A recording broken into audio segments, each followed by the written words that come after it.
Bonjour à tous. Bonjour tout le monde. Et nous revoilà dans une nouvelle vidéo. Donc on vous avait quitté en disant qu'on allait en direction de Merzouga, le désert de sable, pour qu'on essaie en essayant de trouver quelqu'un pour nous apprendre un peu enfin m'apprendre à moi à conduire dans le Oui, sable.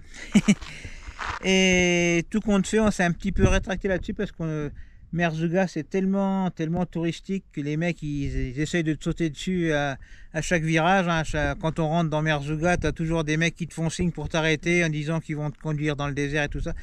Donc on a eu un peu peur de tout ça, de se faire arnaquer sur les prix et tout ça. Et on s'est dit qu'en fait, pour apprendre à courir dans le sable, ça serait peut-être bien de le faire à Mamid, le désert de Mamid, parce qu'on connaît, on commence à connaître pas trop mal un Français qui tient un camping là-bas, le camping Esprit Désert.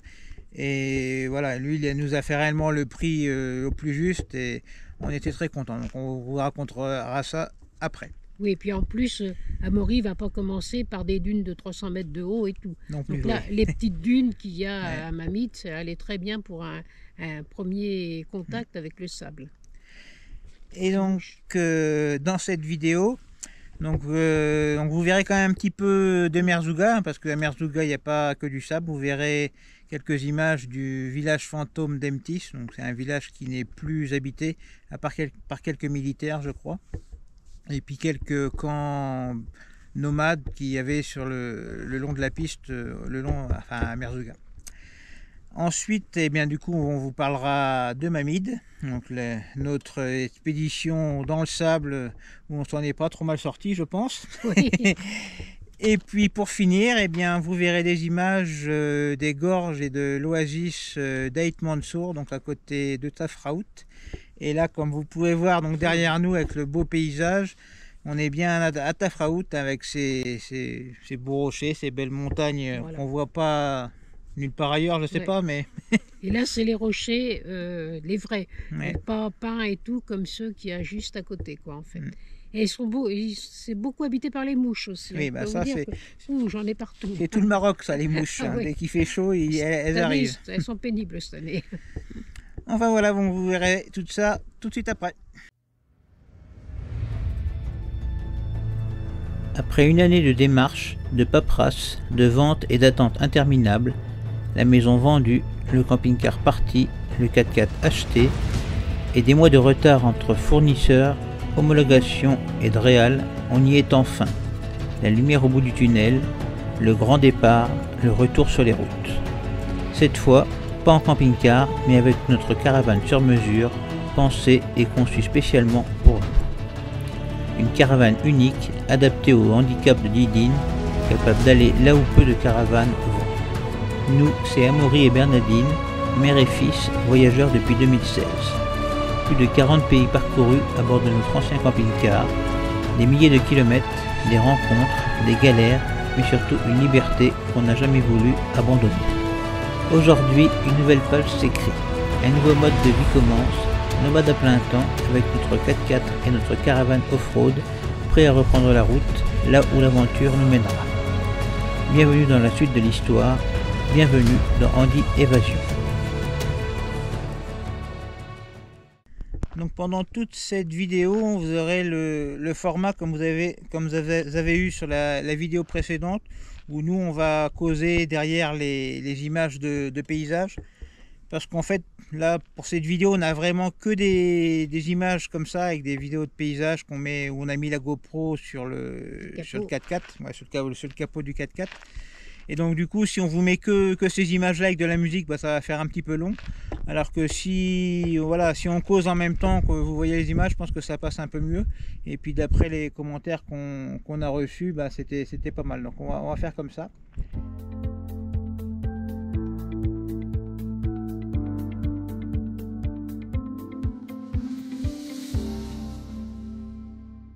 Donc voilà, donc là vous devriez voir donc des images de Merzouga. Donc au départ on avait eu l'idée de faire tout le tour de l'Erkchebi, donc tout le tour du sable en fait. On voulait pas rentrer réellement dans le sable parce qu'on savait pas conduire. Et moi on savait qu'il y avait des pistes qu'on pouvait prendre parce que c'est pas la première fois qu'on y vient. Et voilà, donc on voulait aller voir le village d'Emtis, le village fantôme. Donc on a réussi à y aller quand même. Oui.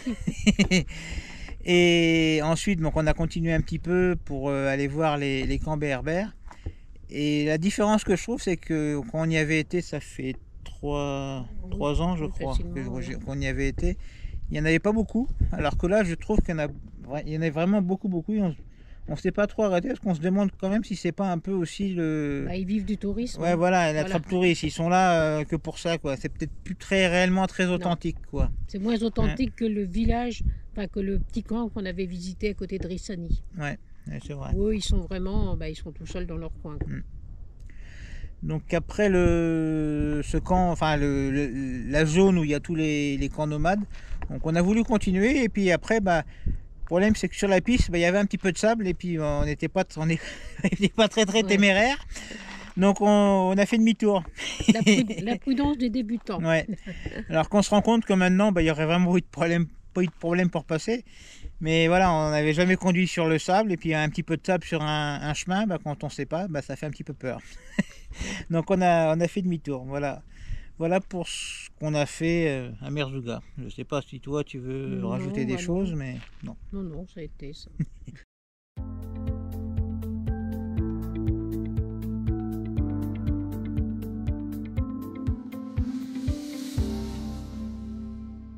Donc à Mamid, donc on est parti avec Larsen qui nous a conduit, enfin qui était devant avec son 4x4, avec le Nissan.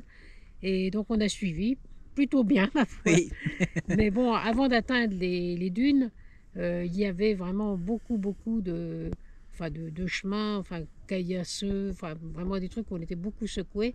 Bon, le but au départ, c'était d'aller voir des autruches et des gazelles qui sont en liberté donc dans le désert. Bon, le problème, c'est que là, elle n'était pas au rendez-vous. Et les autruches, il y en a bien, mais on les a vues derrière un grillage parce qu'en fait, elles appartiennent à des Qataris et qui ont un gros élevage apparemment. Enfin, c'est immense ce truc. Donc on a pu en voir quelques-unes derrière le grillage, qui avaient l'air vraiment beaucoup plus belles que celles qu'on voit dans les zoos, avec un beau poil, poil long, des belles plumes. De belles plumes et tout, voilà. Mais elles ont de quoi gambader, hein. Il doit y avoir des hectares et des hectares pour elles. Mais bon, ça fait pas pareil de les voir derrière un grillage. On aurait bien aimé en voir en liberté, hein, parce qu'il y en a, mais... Il paraît qu'il y en a quelques-unes, justement, qui se baladent et qui viennent au point d'eau. Donc, au point d'eau, on a vu que des gens à cheval qui se promenaient. Puis il n'y a pas que des autruches, il y a aussi normalement des gazelles, des adax, je crois que ça s'appelle comme ça, des machins avec des cornes. Mais enfin voilà, donc on n'a rien vu, mais bon, c'est le jeu, après on n'a pas... On les a pas sur rendez-vous. En tout cas, après, pour ce qui concerne la conduite du sable, on a dégonflé les pneus comme il faut le faire, hein, ça bien sûr. Mais après, vu qu'on suivait le 4x4, on a tout de suite été dans le bain, on a suivi un peu ses traces. Et en fait, on se rend compte réellement rapidement que notre 4x4 à nous, il ne peine pas du tout dans le sable et que ça passe vraiment partout facilement, entre guillemets, quoi, on va dire. C'est assez bluffant et c'est marrant hein, de conduire dans le sable. J'ai bien aimé et je pense qu'on recommencera. Oui, et je préfère le sable au chemin où il n'y en a pas. Oui, parce que c'est tout léger, ça nous amortit, il n'y a pas de... Alors que sinon, qu'est-ce qu'on est secoué. Pas d'à-coup, Mais ça, c'est peut-être les pick-up aussi, tous les pick-up, c'est moins confortable qu'un 4x4 normal. Ouais. Donc sinon au niveau, on peut parler du tarif qu'on a payé, hein, on est parti toute une après-midi, on est de 2h à 6h en gros. À peu près, on a payé 60 €, voilà, avec un guide, Larsen, il travaille au camping avec Phil, et c'est vraiment quelqu'un de très gentil, en plus il va doucement, quoi, c'est pas un fou, quoi. Donc voilà, en plus il parle bien français, donc non, c'est une visite sympathique.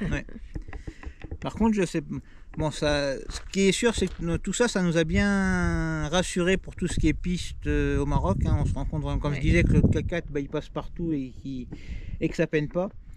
Et le seul truc que je sais pas réellement, c'est qu'il se dirige sans GPS, c'est ça. Nous, quand on est en plein désert, il n'y a rien du tout Ah bah, on Je aurait sais été pas comment incapable de revenir. je on sais pas ferait, comment ça. je sais pas comment il fait. Alors, peut-être Je sais qu'ils ont pas. l'habitude, hein, mais Bah oui, ouais, apparemment, on a demandé à Phil, il dit que non, il a pas l'arsène, rien, il connaît, c'est tout, ouais. quoi. Il connaît toutes les pistes. Ouais, ouais, il y a quand même des repères, hein, apparemment, Oui, des montagnes, des trucs au loin, mais ouais, mais enfin, quand même. ouais, ils sont doués, hein, les mecs. Nous sans GPS, Ah on bah, on revient est pas. perdu, ouais. On suit les traces. Ouais, bah oui, mais des fois on a fait du hors-piste sans trace, hein. Ouais, Ouais. Bon, nous si on repart tout seul, on suivra les pistes, ça, ouais, c'est sûr. sûr. Et puis on aura plusieurs téléphones au cas où, s'il y en a un qui tombe en panne, pour avoir un GPS ou un truc, Ouais, quoi. ouais, Ouais, parce que, enfin, on aura même plutôt Starlink parce que ouais, les téléphones, à pas ouais, mal c'est vrai d'endroits, qu'il il n'y n'y a pas avait de aucun réseau. réseau, quoi. Ouais, pour Starlink, il faudra qu'on se paye une batterie nomade par contre, parce Ouais, que ouais, ça peut être bien. Enfin voilà, une bonne expérience de tout ouais. ça. Ouais, Et on en encore, t'as ressort, encore beaucoup à apprendre, à mon Ah oui, j'ai avis. beaucoup à apprendre, c'est sûr, mais ça nous a Mais quand même ouais, ouais, vachement rassuré sur tout ce qui est ouais. piste et tout. C'est ce qu'on vous parliez dans la première vidéo, hein, on était un peu mitigé sur tout ça. Donc moi j'y suis beaucoup moins là, mais du coup maintenant, Didine elle aime toujours pas trop les pistes. Bon, quand ça se coud, Non, hein, vous oui, l'aurez j'aime compris, pas, ouais, ouais. elle vous en parle depuis tout à l'heure. Ouais, Et puis bon, quand c'est en flanc de montagne aussi, elle aime pas. ouais, Vous, hier on a fait un ouais, truc bah, vous verrez après là dans sur Haït les. Mansour, Ouais. ouais. On est sur des ravins en permanence, sans protection, Ouais, mais sans c'est pas rien. des pistes, Non, c'est c'était des pistes, et du mais goudron. et d'ailleurs à un moment donné, sur un truc vraiment pas large, on s'est retrouvé nez à nez avec un car. On ne sait Ouais. pas d'où il sortait celui-là. Donc il a fallu qu'on recule et tout, enfin dans un virage avec rien autour. Un petit peu, ils ont pas peur. Hein.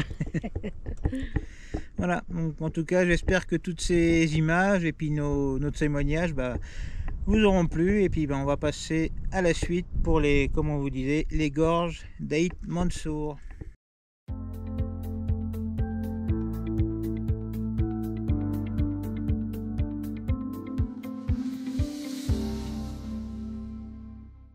Donc pour vous parler des gorges d'Haït Mansour, donc déjà comme vous a dit Didine, les routes pour y aller sont vraiment pas terribles, hein. Ouais. On est bien content d'avoir le 4x4. Ouais, c'est étroit, ça Ouais. monte, ça descend. Enfin, La route paraît trop défoncée encore, ça va encore. On y avait été, la première fois qu'on était au Maroc, on avait le camping-car de location. C'était en 2018. Et dans mes souvenirs, la route était vraiment très défoncée. On s'était fait un peu peur en camping-car parce que c'était vraiment pas adapté. Mais ouais, donc nous, si vous y allez en camping-car, on vous le conseille pas de trop quand même, parce que c'est quand même, pour moi, c'est quand même la route pour la montagne est dangereuse quand même. Quand on croise Puis dans l'oasis, la végétation a beaucoup poussé visiblement. Non, enfin, et ça touche quoi. Pour l'oasis, il faut s'arrêter au parking par Fortnite. Là, faut pas aller plus loin, ça passera pas. Ouais. Même nous avec le 4x4, des fois on a frotté un petit peu avec les palmes des palmiers, donc avec un camping-car. Bah, ça va peut-être passer avec un camping-car, mais après comment dire, les mécaniciens et les carrossiers de Tafraout vont être contents parce que vous avez tout rouillé, enfin tout rayé, tout cabossé, et voilà. Donc faut vraiment pas y aller en camping-car, on vous le conseille pas. Prenez un taxi ou quelque chose, mais louer une voiture. Cher, mais en tout cas, bah, ça reste très joli. Hein. Oui. Alors on a fait la boucle là, parce qu'il y a 2 routes pour y aller, donc on a fait toute la boucle. Donc celle en montant, enfin celle que peut prendre un camping-car, enfin en faisant attention, elle tourne beaucoup, elle monte jusqu'à 1600 mètres, non? Et donc celle-là est à peu près praticable, mais de l'autre côté, c'est pareil, il y a les 1600 mètres à descendre, mais il y a des endroits, il y a 15% de pente quand même. C'est là qu'on a croisé le car. Ouais, c'est là qu'on a croisé le car en plus. Ah, puis en plus, là, la route est un peu défoncée parce qu'on traverse des oueds, je sais pas combien de oueds, les ponts sont cassés à cause des inondations, donc on passe directement dans l'oued, c'est un peu défoncé. Puis quand on est tout en hauteur, là, la route est quand même assez étroite et il n'y a aucune protection, il n'y a rien du tout. Et le vide en bas, il doit être au moins de 1000 mètres. Quoi. Donc j'aime pas du tout ces routes-là. Mais bon. De toute façon, comme je disais en off, on y retournera encore au moins une fois, parce que normalement l'année prochaine, on va faire découvrir le Maroc à ma soeur qui n'a jamais été. Donc, ça fait 5 fois qu'on y va, elle n'y a jamais été. Là. On devait venir cette année, parce que avec la caravane, là, elle devait prendre l'avion pour venir, mais le problème de la caravane, c'est qu'elle a pris trop de temps et qu'elle a annulé. Quoi. Puis en 2018, elle devait venir aussi avec nous. Oui. Et au bout d'une journée, son chien, qui était en pension chez un copain, il est tombé malade, mais gravement malade, donc elle est rentrée. Elle a quelque chose contre le Maroc. Non, mais comme ça, vous voyez que cette famille, la chance de notre famille est bien. Elle cumule. Mais voilà, je pense qu'on a tout dit pour les gorges d'Ait Mansour. Ouais.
Ben voilà, on a un petit peu changé de décor pour que ça change un petit peu. Donc là, on est au volant. Et donc, Didine et surtout Didine, parce que moi je conduis, même si on est sur une piste. Oui, voilà. On va vous raconter notre petit mésaventure qu'on a eu avec la caravane. Donc vas-y, je te laisse parler un petit peu. Donc voilà, pour monter et descendre, c'est électrique. Voilà, là, on parle de la marche. Voilà. De la marche, oui, Ouais. de ma marche électrique. Donc, il y a un moment, Amaury veut la descendre et plus rien. Ça marchait Ouais. ni dans un sens ni dans l'autre. Il n'y avait plus d'arrivée de courant du tout. Donc, on n'est pas du tout électricien. Donc, on était sur un camping. Alors, on a demandé au gérant de nous trouver un électricien, chose qu'il a faite. Il est arrivé peut-être une demi-heure après, quoi. Encore une fois, on le dit tout le temps, mais c'est vrai que c'est bien au Maroc, ça. Hein. Dès qu'on a un problème, ils font venir un mec Ouais. dans les heures qui suivent et voilà. Surtout que c'était un dimanche en plus. En plus, ouais. Ouais. Enfin, quoi qu'ici, le dimanche, il travaille aussi, mais bon. Donc voilà, donc lui, il a démonté le bouton et tout. Et en fait, c'était juste un contact qui était mal serré, donc il s'était desserré en roulant. Donc c'est réparé, ça a été réparé pour deux ou rien. Mais bon, j'espère que le son est bon parce que avec la piste là, on est pas mal secoué, Ouais. de la caillasse. Donc sinon, ouais, je voulais dire que je sais plus. Si, oui, on se voyait mal quoi au départ, hein. Parce que si la marche marchait plus, on savait pas comment comment on allait faire parce que Didine ne peut plus monter dedans quoi. Ouais, oui, parce que la marche, On est légèrement à droite. la caravane doit faire à peu près 60 cm de haut, 70 je crois. Donc Ouais. ça fait une grande marche tout de même. Donc voilà, enfin, c'est réparé, maintenant ça refonctionne, donc ça va bien. Donc voilà, donc je pense que on arrive à la fin de cette vidéo, donc j'espère qu'elle vous aura plu et puis nous, eh bien, on vous dit à bientôt pour une prochaine vidéo. N'hésitez pas pour nous soutenir de nous mettre un petit like et puis de vous abonner si ce n'est pas encore fait. Voilà. Allez, on vous dit à bientôt, salut.